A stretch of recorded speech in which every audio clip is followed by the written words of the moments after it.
सुंदरवन गांव के जंगल में रानू चिड़िया अपने दो छोटे बच्चों के साथ एक छोटी सी घर में रहती है। एक दिन रानू चिड़िया काम पर गई होती है तो उसके बच्चों को बहुत भूख लगी होती है। कुकू भैया, घर में खाने को कुछ भी नहीं है, हम क्या खाएं? मुझे बहुत भूख लगी है।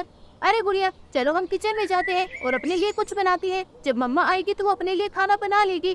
तो चलो कुकू भैया, हम दोनों मिलकर चावल बनाते हैं, मुझे चावल बनाना आता है। तो ऐसे बोलकर वो दोनों किचन में आ जाते हैं और चावल का डब्बा देखते हैं, पर उसमें तो चावल नहीं होते। अरे कुकू भैया, चावल तो खत्म हो गए हैं, अब हम क्या पकाएंगे?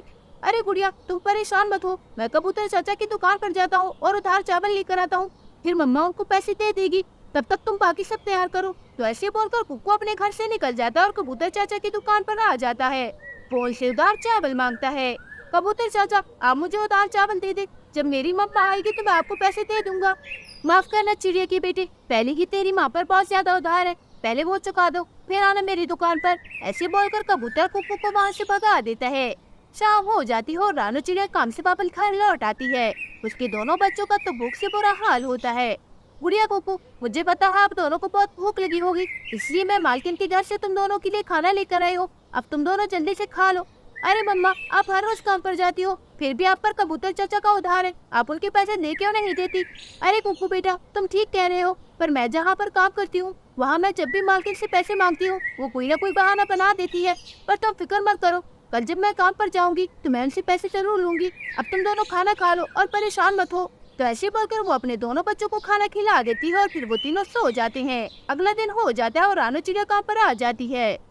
अरे गौरी मालकिन, घर में खाने का एक दाना नहीं है, कल पूरे दिन मेरे दोनों बच्चे भूखे रहे, अब तो दुकान वाले ने भी उधार देने से मना कर दिया, मेहरबानी करके अब तो मेरे पैसे दे दे। अरे छोटी चिड़िया, जब देखो पैसे पैसे करती रहती है, आज तो तेरा हिसाब कर ही देती हूँ, बता तेरे कितने पैसे हैं? अरे गौरी मालकिन, मेरे पूरे 12,000 रुपए हो गए हैं, 4 महीनों के 12,000 रुपए। क्या 12,000? इतनी तो मेरी तनख्वाह भी नहीं है, मेरा मालिक तो मुझे 5,000 देता है और वो भी पूरा दिन धूप में काम करवाता है। अरे कालू सेठ जी, मैं एक महीने के 3,000 लेती हूँ, जो बाकी काम वालियों से बहुत कम है, और वैसे भी मैं आपके घर का सारा काम करती हूँ और आपकी तरह मैं भी शाम को ही घर जाती हूँ। रानू चिड़िया की बातें सुनकर तो कालू कौवे के शैतानी दिमाग में कुछ ख्याल आता है और फिर वो ऐसे से गौरी कौवे से बोलता है। अरे गौरी, तुम इस छोटी चिड़िया को काम से निकाल दो, मैं कोई और काम वाली ढूंढ लूंगा, और वैसे भी हम इसको इतने ज्यादा पैसे कहाँ से देंगे? कालू कौवे की बात सुनकर गौरी कौवे रानू चिड़िया से कहती है, रानू, हमें नहीं करवाना तुमसे काम, ये पैसे बहुत ज्यादा है, अगर तुम्हें काम करना है तो मैं तुम्हें 1,000 रुपए दूंगी, और वैसे भी घर का काम ही तो करती हो, कौन सा धूप में खड़ी होकर पसीना बहाती हो? इतने थोड़े पैसे में भला मेरा घर कैसे चलेगा? तो आप एक काम करे, अपने लिए एक दूसरी काम वाली रख ले और मेरा हिसाब कर दे। हाँ हाँ, मैं किसी और से काम करवा लूंगी, अब तुम्हारे यहाँ पर कोई काम नहीं है, अब चल भाग यहाँ से। और हाँ, अब तुझे कोई पैसे नहीं मिलेंगे। अरे नहीं नहीं गौरी मालकिन, आप ऐसा मत करें, मेरे दोनों बच्चे घर में भूखे होंगे, आप मुझे मेरे पैसे दे दे, अब तुझे कोई पैसे नहीं मिलेंगे, अब जब तुझे यहाँ पर काम ही नहीं करना तो पैसे किस बात के, अब चल भाग यहाँ से। तो ऐसे बोलकर वो दोनों पति पत्नी रानू चिड़िया को बिना पैसे दिए वहाँ से भगा देते हैं। अब मैं क्या करूँगी, मेरे दोनों बच्चे घर में भूखे होंगे, मुझे कुछ भी करके अपने बच्चों के लिए खाना लेकर जाना होगा। तो ऐसे रानू चिड़िया उदास होकर यहाँ वहाँ भटकती है, पर उसे कहीं पर भी काम नहीं मिलता तो वो एक बहुत बड़े चूड़ियों वाली दुकान पर आ जाती है। चलो छोटी, हम कहीं और से चूड़ियाँ खरीदेंगे, यहाँ तो जितनी बड़ी इनकी दुकान है उससे भी बड़ी इनकी चूड़ियों की कीमत है, ये इतनी महंगी चूड़ियाँ खरीदना हमारी बस की बात नहीं है। तो ऐसे बोलकर वो दोनों दुकान के बाहर चली जाती है। रानू चिड़िया तो पहली बार इतनी महंगी चूड़ियों के बारे में सुन रही थी। अरे बाप रे बाप, 2,000 की चूड़ियाँ, मैं तो पहली बार सुन रही हूँ। हाँ, 2,000 से 1 रुपया भी कम नहीं होगा, ये आपकी निशान की हुई चूड़ियाँ हैं, अगर लेनी है तो ठीक है, वरना यहाँ से जाओ और मेरा वक्त ज़ाया मत करो। अरे नहीं नहीं सेठ जी, मैं यहाँ चूड़ियाँ खरीदने नहीं आई, मैं तो यहाँ पर काम की तलाश में आई हूँ, अगर आप मुझे काम पर रखें तो आपकी बड़ी मेहरबानी होगी, मुझे काम की बहुत जरूरत है। अरे नहीं नहीं, यहाँ पर कोई काम नहीं है, अब चलो मेरी दुकान से बाहर निकलो। ऐसे बोलकर दुकानदार उसे अपनी दुकान से बाहर निकाल देता है। शाम हो जाती है और रानू चिड़िया वापस अपने घर लौट आती है, पर इसके दिमाग में तो अभी भी वो चूड़ियों के बारे में सोच रही होती है। अरे मम्मा, आप क्या सोच रही हैं? और आज क्या आप हमारे लिए खाना नहीं लाए? गुड़िया कुकू, सिर्फ आज भी आप दोनों भूखे सो जाओ, कल मैं आपके लिए बहुत सारा खाना लेकर आऊंगी। अपनी मम्मा का उदास चेहरा देखकर वो दोनों समझ जाते हैं और फिर उससे कहते हैं, अरे कोई बात नहीं मम्मा, वैसे भी हमें ज्यादा भूख नहीं लगी, हम पानी पीकर ही सो जाएंगे। वैसे वो दोनों बच्चे पानी पीकर सो जाते हैं, लेकिन रानू चिड़िया तो पूरी रात चूड़ियों के काम के बारे में सोचती है। मैं चूड़ियों का काम तो करना चाहती हूँ, पर मुझे चूड़ियाँ बनाना कौन सिखाएगा? मुझे तो चूड़ियाँ बनाना नहीं आता। हाँ, याद आया, सागर वाले जंगल में एक बूढ़ी माँ जी रहती थी जो चूड़ियाँ बेचा करती थी। मैं कल सुबह होती ही उनके पास जाऊंगी। वैसे अगली सुबह हो जाती है और रानू चिड़िया सागर वाले जंगल चली जाती है। अच्छा हुआ माँ जी जो आप जिंदा है और मुझे मिल गई। हाँ बेटी, अभी ऊपर वाले की तरफ से बुलावा नहीं आया, पर तुम बताओ यहाँ इतनी दूर से कैसे आना हुआ? अरे माँ जी, क्या आप मुझे चूड़ियाँ बनाना सिखा देंगी? मेरे पति नहीं है और मेरे 2 छोटे छोटे बच्चे हैं। घर में पैसे की बहुत तंगी चल रही है और मेरे पास करने को कोई काम भी नहीं है। तो अगर आप मुझे चूड़ियाँ बनाना सिखा देंगी तो आपकी बड़ी मेहरबानी होगी। अरे बेटा, मैं तुम्हें चूड़ियाँ बनाना तो सिखा दूंगी, पर तुम क्या रोज रोज इतनी दूर आ पाओगी, वो भी अपने 2 छोटे छोटे बच्चों को छोड़कर? बूढ़ी माँ जी की बातें सुनकर तो रानू चिड़िया बहुत उदास हो जाती है। फिर वो सोती है और बूढ़ी माँ जी से अपने साथ उसके घर जाने के लिए बात करती है। क्योंकि वो बूढ़ी माँ जी अकेली रहती है तो वो रानू चिड़िया के साथ उसके घर जाने के लिए खुशी खुशी तैयार हो जाती है। जल्द ही वो दोनों रानू चिड़िया के घर आ जाते हैं। बुढ़िया को तो बूढ़ी माँ जी को देखकर बहुत खुश हो जाते हैं।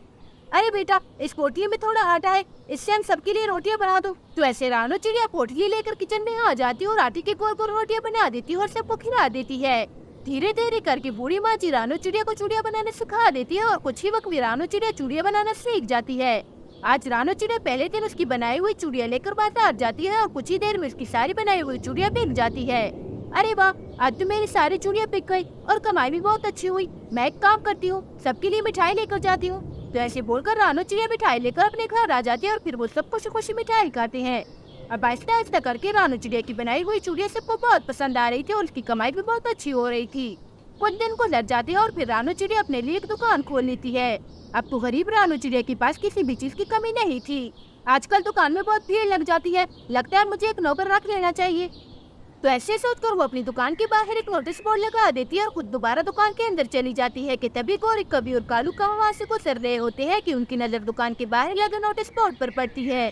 अरे कालू जी, देखिए, लगता है इनको किसी नौकर की जरूरत है और तनख्वाह भी बहुत अच्छी दे रही है। तो आप जल्दी से जाए और इस दुकान के मालिक से बात करें। हाँ हाँ गौरी, तुम बिल्कुल ठीक कह रही हो। इससे पहले कि कोई और आ जाए, मैं इस दुकान के मालिक से बात कर लेता हूँ।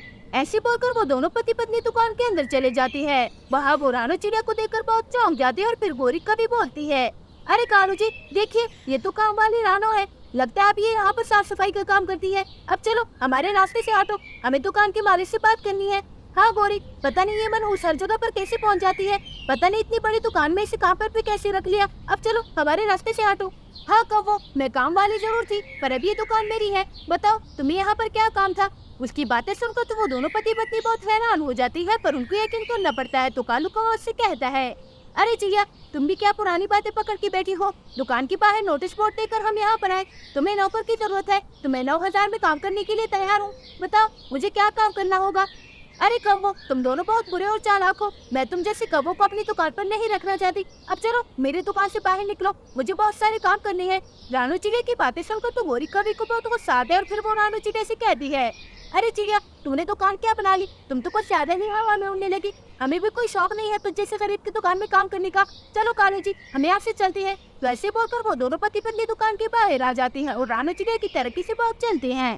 तो प्यारे दोस्तों, इससे हमें ये सीख मिलती है कि हमें कभी भी दूसरों का बुरा नहीं करना चाहिए और ना ही किसी की तरक्की देखकर जलना चाहिए, क्योंकि जिसके किस्मत में जो होता है वो उसको मिल ही जाता है।